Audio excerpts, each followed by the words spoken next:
This video is brought to you by patreon.com/worsttake. Get access to exclusive live streams and Discord servers, on-screen shoutouts, and early access to some videos when you join now. Help make sure that we can continue to make content like this by supporting the Patreon. Links are in the description down below.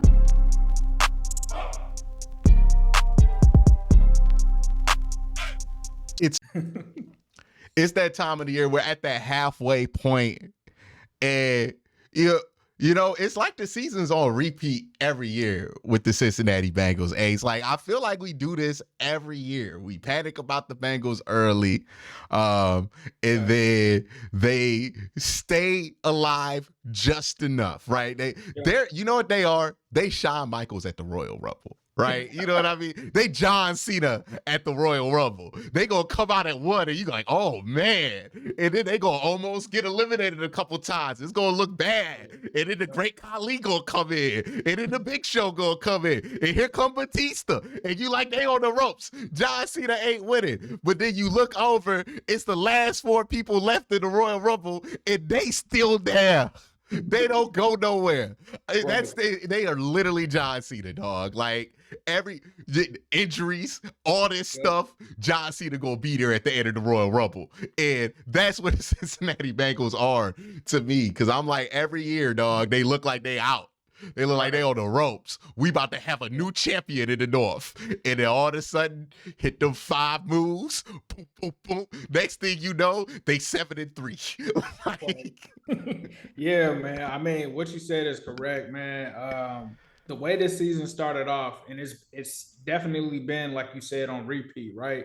You go back to 2022, Joe Burrow gets the appendix surgery, right? And a lot of people are like, oh, he just had the appendix taken out, but what ended up happening was he lost like 10 pounds and stuff like that. So it really kind of affected him. And the timing that it happened was kind of strange, right? Because it's when you're trying to get that groove and everything in training camp. And this has really been the last couple of years. So we finally are sitting there. And I'm in my head, I'm like, please don't jinx this. And they're like, yeah, 2023, this is going to be the first training camp with no issue. And then the calf thing happens. And we see it happen. Joe Burrow's out like a month and some change. And for me, like I'm thinking, I've never kind of dealt with the calf issue kind of thing. So I had to research, find out about Aaron Rodgers and this and that. So I'm like, okay, he can kind of manage this. He'll be all right. And then we get to game 1 against y'all, and it's raining. Like not only are we playing the Browns, who we struggle against, but this is a wet floor, dog. And I'm like, okay, so all right. And then I see Joe, and I'm like, whoa, he cannot do anything. We go into the second game. He cannot do anything. He's like a statue. Like anytime, like I'm used to seeing Joe Burrow extend the play. Like that's his superpower. He cannot do it. He cannot do it at all. And then I'm seeing that, you know, not only is he struggling, the coaching staff is struggling to kind of come to grips with the parameters that are set on this offense. So it's like, okay, we can't do anything under center because Joe we're going to risk an injury with Joe. So they literally were not running anything under center. It was shotgun. A lot of the routes people were smart enough to sit on. So they just really struggled until Joe got healthy. Once Joe got healthy, you could just kind of tell it was completely different. When someone tried to sack him and he was able to run around, that's when we were like, okay, he's back now. Everything is looking a lot better. And the offense just continued to pick up because it's just Joe being back where he's at. Then you've got the defense that's really been playing well. A lot of the stuff with the defense early was more so kind of a product of them being on the field because the offense just couldn't do anything. The offense was stagnant, one of the worst. I think at one point they were 32nd in the league. So the defense was on the field majority of the time. And so once the offense started bringing it along, they started going to Jamar Chase. That just helped the defense out. The defense is like, we're not tired no more. We actually getting something from the offense. So for it to start out the way that it did, even I was like, dog, if Joe doesn't show any signs of looking better, this is going to be a long season. But once he had that Cardinals game, and I know some people thought about the Rams game, in the Rams game, he still didn't look like himself. Like, even though we won that game, he didn't look like he was back. It wasn't Nah, really. that looked like Big Ben in 2020. Like he was standing there. I ain't never seen Joe Burrow never move his feet. He stood there and just threw with his arm the whole game. He was like, Right. "No, I am not stepping into nothing right now." And there was a lot of stuff going on at that time. I didn't talk to any of my sources that were like super in the know, like, but I did hear somebody say like one of the coaches was freaking out because that Rams game was right after the Ravens one when he re-aggravated it. So it was like, oh, some people were talking about, oh, we might have to put him on IR and this and that. Like that we would have been cooked for real. But with them being back, Joe playing at the level that he's at, you're really kind of seeing the Bengals that most people kind of expected to see. And I think that bye week helped them because it helped the coaching staff say, okay, now we can open back up the playbook. We can do more under center. We can do some more things with Joe on rollouts and stuff like that. So they had that flexibility. And then the offensive line has improved. So now we're finally starting to see them kind of pull it together. You know, I have a unconventional point in which I realized Joe Burrow was probably back. It was after the Titans game. Like when he came to practice after the Titans game, I think he realized it ain't gonna get hurt. Right? Like that Titans game, because he took so many hits in that Titans game. And I think he realized in that game, I can't get hurt now. Like that's the moment. And I think people underestimate it, right? Because like we're dealing this right now with Deshaun, who I think is on his own calf injury kind of timeline, where every time he takes a hit, everybody's like, oh my God. And remember, that was probably the case with Joe Burrow the first 3 weeks of the season. It's like, oh my goodness. And then he started limping. And then you're like, oh my gosh. And then what's going to happen for the rest of the year? Jamar Chase was right. Like all of this back thinking about it. And then he takes all them hits in Tennessee, and people are furious. Yeah. But when he's back at practice without being on the injury report, I think Joe Burrow thought to himself, "Oh, I'm good. Like, I'm good. I'm good. I don't have to be worried about it. I think I can move." Dog, Jeffrey Simmons just landed on it. If that ain't gonna hurt me, I think I'm straight, right? Because it's one thing to be healed from the injury. It's another thing to mentally trust that that injury is not gonna re-injure itself. It's a whole different mental hurdle, and sometimes that requires that leg taking a butt whipping. Okay, so you know that it's tested, and that's what it was. And like with the shot, every time he takes a hit now, everybody's like, oh my gosh, is he going to be okay? But like the more hits he takes, the more he shows back up at practice, the more confidence he's going to be in that, oh yeah, I'm good. I can throw through this. You know, I think it's important for him to take a couple of hits so he can have that confidence. You can't just bubble wrap guys in the NFL. Sure. But you just got off a stretch of playing the 49ers and the Bills. Yep. You're jumping into a stretch where you play the Texans, the Ravens, and the Steelers. Yep. Is it fair to say that you were much more worried about that Ravens-Steelers 2-game stretch than you were about that 49ers Buffalo Bills 2-game stretch? I would say the 49ers Bills one was tough, right? Because going into that, you had to play in San Fran. San Fran was a monster at the time. And then it was the fact that they lost 2 in a row. So, like, it's like, so you feel like they're going to get back for this one. Like, they're getting ready to go into the bye. And I remember when we were on Spaces, a lot of 49ers fans was like, yeah, in the post-game conference against the Vikings, Fred Warner said the Bengals game is a must win. So they were talking kind of crazy and stuff like that. And I knew with the Bills, they were kind of in a situation where they got over the Tampa game, right? But they were kind of desperate as well. I would say the Ravens game is a big statement game. Not to discount the Steelers or the Texans. I'm not overlooking them. But when you had those two juggernauts in the 49ers and the Bills, you were like, okay, dog, we got to come to play, because if we do not, it's going to be a problem. So, you know, the 49ers one, they got out for, but looking at this week, I mean, I'm not sleeping on CJ Stroud. This kid just threw 5 touchdowns, 470 yards. He's been playing good. He's been playing well. I've actually been watching him from afar just because of fantasy football. But he's doing some things there. I like the coach that they have there. The defense has to get better. But the Ravens as well, like that's the situation where, given the way that the North is set up, the Ravens and Steelers, those games are extremely important because not only are they AFC games, conference games, they're division games. And this division that we're playing in right now, all four teams are in the playoffs. And we have tied records and stuff like that. So of course, those are going to be very important. But for me, when we play these teams, we kind of know them, right? Like I haven't played the Steelers this season, but I played the Ravens, and they beat us by 3 with Joe on one leg. So for that one, I kind of have a little bit more knowledge of how it could potentially go. Now they are doing well on offense, right? They've historically always been good on defense. For me, it's just going to come down to how do you guard Lamar, right? Like that's always. I'm sure you guys are thinking that this week. How can we contain Lamar? Force him to really throw more so than run. And that's not a slight, but it's like you don't want Lamar to try to tear you up on the ground. You really want him to try to do some things through the air because he can throw turnovers and stuff like that. So for us, I think that's the focus is at first I was looking at those 49ers and Bills games. Now it's like, okay, cool.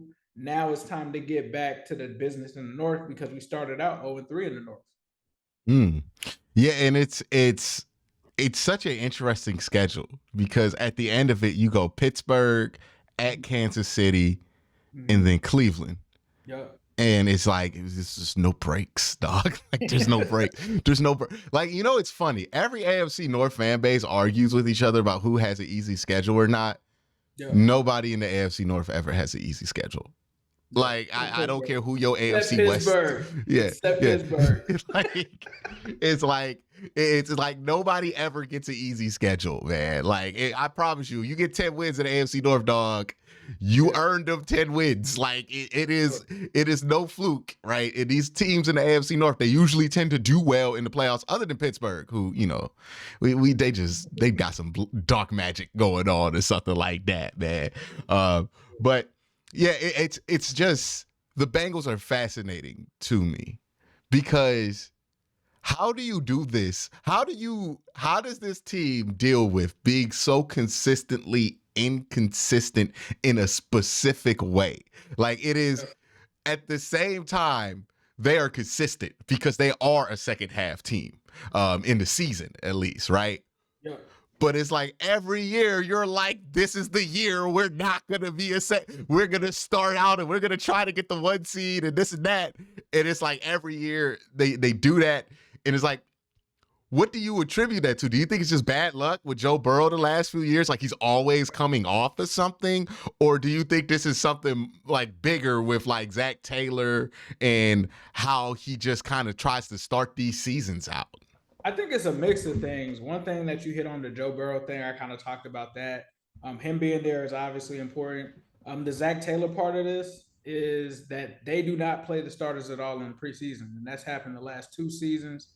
It has not really gone well for them, especially when you have new faces in, right? Like, so last year it was a major overhaul on the offensive line. When you talk about Ted Karras, Alex Kappa, at the time they had Lyle Collins. You basically had 4 new starters and none of them played in the preseason at all, like not even a series. And so there was a combination of them getting used to the system, getting used to each other, because the only time that they really played together was in camp. And then you had some guys in and out of the lineup with Lyle. So that was a part of the struggle for sure. But I think a lot of it has really been a mix of new guys. So this offseason, they get Orlando Brown. They get a few new pieces in at receiver. They get a new tight end at Irv Smith. Then Burrow's hurt, so they can't really get that connection going. But I think it's a combination of Joe Burrow being hurt and not available at a crucial part in training camp. I think it's Zach Taylor not playing the starters at all in the preseason, which I get because what Zach Taylor's philosophy is, he doesn't want to get hurt. He's like, nah, dog, like I'm not anything that can cause you to get an injury, I'm not putting you on that. And I think that came from Sean McVay. It's kind of like a laid back practice approach. They don't really get much like wear and tear. I wonder though, does that actually prevent injuries? Because I feel like football is one of them things where it's kind of like boxing, where Yeah. you just got to build up a callus. And if Yeah. you're not practicing and Mhm. you're not ramping up, and then you go to full speed play, Yeah. you're going to start pulling stuff. You're going to have a lot of like, weird injuries pop up. Like, I don't think you get the big injuries, right? And I think everybody wants to avoid the big injuries. But I Yeah. do believe like football is a contact sport, and contact sports require a certain amount of callus. And if Yeah. you need to, you got to play in order to build up that callus.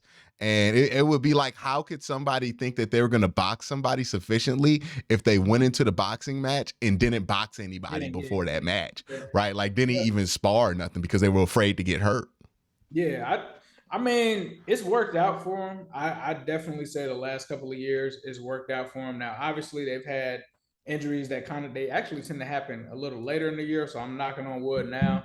But thus far this season, it's kind of worked out, and a lot of the vets on the team they kind of like it. I But bet. yeah, they'll be like because when Marvin Lewis was here, we were losing guys left and right, and a lot of the players would complain about how extra physical, the practices would be for no reason. And so I think his Because approach Marvin came from that Bob Ryan, with the Buddy Ryan days, right out there in Baltimore. He was that's why he was when we talk old about school. Baltimore and they talk about the injuries, it's because Harbaugh is having them do those hardcore practices all the time, man. And Mm-hmm. I get it. It's football. You gotta be ready to play football, but sometimes it's not necessary for you to just, be playing tackle football with your starters and just exposing them to risk all the time. I think there's a balance of it, right? There's a level of physicality you can expose people to, especially I think like the 7-on-7 players. Like I think those guys are usually safe in contact situations, right? The guys where you're like you want to be careful with is the offensive line because those guys don't get injured because they plant wrong. Those guys don't get injured because they get tackled. They get injured because it's just chaos in the middle there, right? And guys just fall into them or something like that happens. So like I understand being extra cautious with those dudes, but when it comes to 7-on-7 guys, like, hey, you got to get some reps in. Like that's the thing with Deshaun, where I'm like, he got to get used to the possibility he might get hit, right? Yeah. Like there's a certain mental callus you got to build up to playing this game that he hasn't built up yet. You look at this division, and we talked about on AFC North talk where like we might have the best 7 defenses in the entire NFL in one division here. If you're the Bengals, let's say you win the division. You're playing one AFC North team. Mm-hmm. Which one are you dodging? Which one are you targeting? And which one are you happy? Which one are you just gonna let it be? Right? Like I guess it's the that kind of a scenario. I think this one is pretty easy, and I think most Bengals fans agree with this. I'm targeting the Steelers for sure. Like, they don't have the offense to hang with us. We have a good defense. They had Kenny Pickett. I think that we would feel very comfortable in that situation out of all of the teams in the division. I think the one where you're like, okay, it is what it is, that's Baltimore. Like Baltimore, we're good with Baltimore. Like we don't have any problems with taking them out. The one team that you do not want to see if you're the Bengals, the Browns. The Browns have for years matched up extremely well against us. You guys have the personnel that match up with our strengths. So you have a strong secondary that can match up with our receivers. You have Myles Garrett, who is not from this planet. He's going to be a game wrecker. And then when you talk about on the offensive side of the ball, you guys have always been able to score and put up points. So I would say that would be the matchup that if you're looking at anybody in this division, that would probably be the 4th team that you would want to play for sure. Ironically, like it depends who has a home playoff game where I'm gonna go with this, right? Because in Pittsburgh, I'm avoiding that at all costs. Like it just ain't never going well for us. All right, not with fans in the building. I don't care if it's Kenny Pickett. I'd rather play the Dolphins. Like I'm staying out of that one. But for me, I'm like the team that worries me the most, gives the Browns the most matchup problems, probably the Baltimore Ravens, right? Like I look at them, I'm like Lamar Jackson kills us every time. Like every time, man. Like he's just been like, you notice you don't ever have to argue with a lot of Browns fans about Lamar Jackson and how good he is. We are always willing to let that man go somewhere else. I was leading the train to send this brother to Atlanta, but they wanted to keep Desmond Ritter. Like, I could not believe this. I was like, insane stuff, man. I was like, yo, I promise you, he better than Desmond Ritter, dog. Like, I promise you. Like, what if he gets old and can't run? He's still better than Desmond Ritter. Significantly. Desmond Ritter stuff was insane because, you know, being from the Cincinnati era, I knew Desmond Ritter was trash. So I remember watching that Cincinnati team, and I was like, dog, they're actually good. Except they quarterback not. Like, anybody who does not believe me, go back and watch that Alabama game. You will see Alex Pierce eat them Alabama corners, and then he look up and that ball out of bounds. Like, he could not believe how much Desmond Ritter was selling him. I watched that game. I'm like, they could have competed with Alabama if they had a better quarterback, dog. Like, and this is the power of how we place different positions in the media, because Jerome Ford, I felt like, was the best player on that team offensively, right? I think Myjai Sanders was really good. Obviously, Sauce Gardner. They also had Kobe Bryant. Like, that was a really good, like, a lot of NFL players on that team, especially for an American Conference team at that time. And I remember thinking to myself, man, Desmond Ritter and this dude about to go in the same round, and that's so unfair. It's so unfair. This dude's clearly better. Like, clearly better than Desmond Ritter, dog. Crazy, man. I don't know what Arthur Blank was talking about, man. No, man. Look, that's somebody, he got caught being cheap. That was about money. That wasn't about anything other than money, because when did he become out on Deshaun Watson? When the Browns offered $230 guaranteed. And what was he worried about with Lamar? I don't want to give him the $230 guaranteed, right? Like, that's what it was about. He made a fool of himself by trying to act like it was about Desmond Ritter, but just say you don't want to pay that. Like, just be straight up with us. We not trying to give him that. Okay. Like, we gonna roast you, but we not gonna roast you as much as you said we don't want to hurt the feelings of Desmond Ritter. We knew that they was capping about that when they signed Taylor Heineke. It was like, okay, like you had said a long time ago, however confident a team is in their quarterback, the backup is going to tell you already how confident. Hey, look, you trade for Josh Dobbs, you don't think your starter's very good. like, there are certain backups where you're like, like Jacoby Brissett. He probably, and they think Sam Howell good now. Watch them move off of Jacoby Brissett this offseason and throw in like some regular dude, like Jake Browning, about to be the backup there. Hey, for sure. This is where I had confidence with the Browns and Deshaun Watson. They did not move off PJ Walker. I was like, okay, they must feel good about this thing, because they still keeping it principled at the backup quarterback position. But yeah, that's always an identifier of how you feel about your starter. Look, it says a lot that the Giants paid Daniel Jones all that money and went out and got Tyrod Taylor. Like, Tyrod Taylor, Jacoby Brissett, soon to be Jimmy Garoppolo.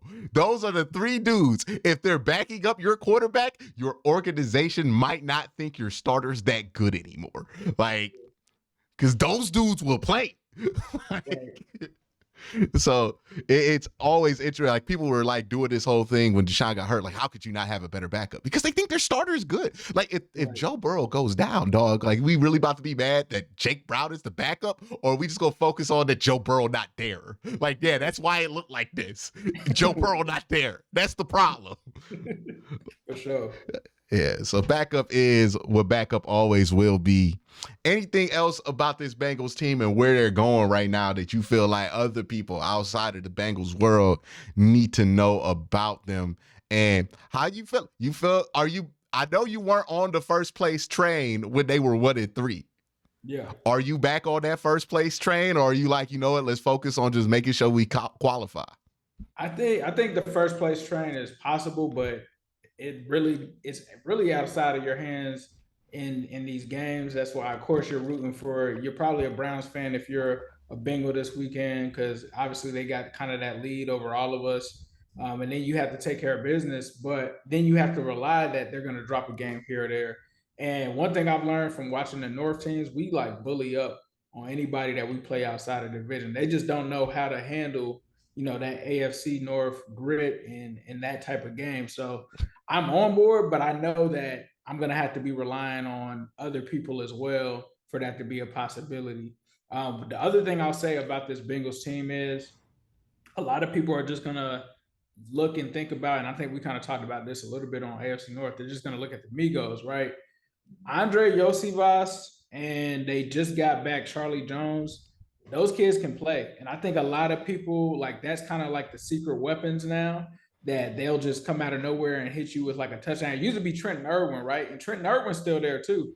A lot of people that aren't familiar with the rest of the weapons they have, those are going to be some of the guys to keep an eye on. Andre Yosivas already has 2 touchdowns on the season as a rookie. Charlie Jones had a punt return touchdown, but he's also a really good slot receiver.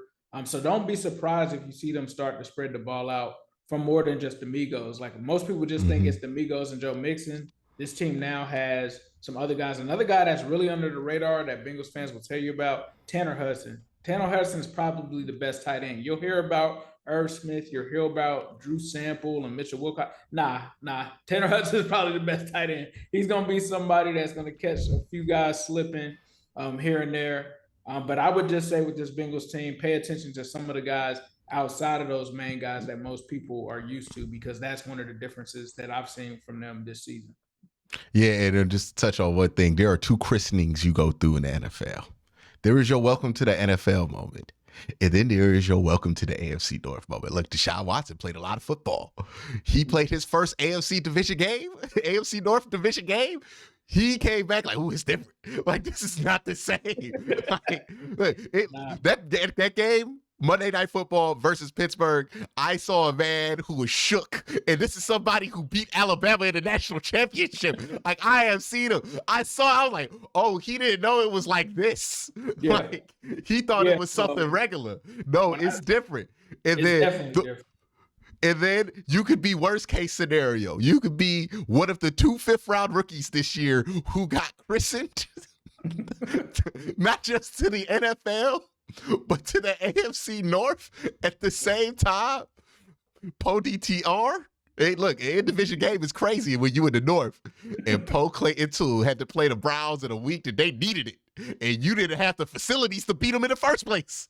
Like, it's different. You gotta wear 2 chin straps, man. That's why, like, with the Ravens fans, they've been kind of taking some shots here and there. And I'm like, look, dog, y'all got Cleveland this week. Like that, y'all got 2 AFC North matchups back to back. And on a short week, dog. Yes, like, I think that's what people aren't thinking about with this week is, like, you play the Browns, right? So, like, you almost got to pick one. Like, who are you really preparing for? Because you play the Bengals on a short week. You get thrown a bone because it's at home. But, man, you can't risk this game being physical this week, because you might be shorthanded next week versus another physical team. Like in the Cincinnati Bengals, that's a rough break for the Baltimore Ravens to have those 2 games against and those 2 opponents. That's nasty. Could you imagine? Like, imagine being Ronnie Stanley and he see Trey Hendrickson line up against him and he's like, whew. Right. Like, at least it ain't Miles. Right. But it's gonna be a tough couple of weeks for the Baltimore Ravens, and, like, it's easy to crown them now after they beat the Seahawks and beat some out of division opponents. But look, man, last time they played the AFC North team, they lost. Like, it's different out here, right? There's no guaranteed wins in this division. So we'll see what happens with them, because, we could feel real different about them in about 10 days. Like, that's the cruel thing about the NFL. And in the AFC North, they can literally go from first to last place in 10 days. Okay. Season could be on top of the world. You talk about the 1 seed to struggling for the 7 in 10 days. Like, 10 days in Ohio. Like, that's all it could take. Like, so it's a gauntlet for sure. Every team's gonna have to go through it. And the crazy part is, I don't think every team's at their final form yet. Like, everybody is still getting better. Especially on the offensive side of the ball. So I never predict 4 teams make it, but, man, I mean, there's 4 playoff quality teams in this division. I agree. That's I just the think it truth. could. So, I think hey, if there's any year for it to happen, it could be this year because the AFC in general just it's tight, bro. It's tight. it's tight, and we the tightness, right? Like we make up all the. It's the Chiefs. It's whoever. It's the Dolphins. It's AFC North after that, right? And maybe the Jaguars that you Yep. worry about. But after that, it's like, yeah, man, you worried about all the other AFC North teams, like maybe the Chargers. Right. But it's just rough. But Ace, thank you for coming on, man. Appreciate you for being on. Ace, where can they check you out at, man? Yeah, man. You can find me on the Cincinnati podcast on YouTube. Also, wherever you get your podcast at, I'm on there. Also, with this gentleman on AFC North Talk. So that is where you can find me. And thank you for once again having me, Q. It's always a pleasure, bro. Of course, man. You have a great day. Everybody else, have a good night. Peace.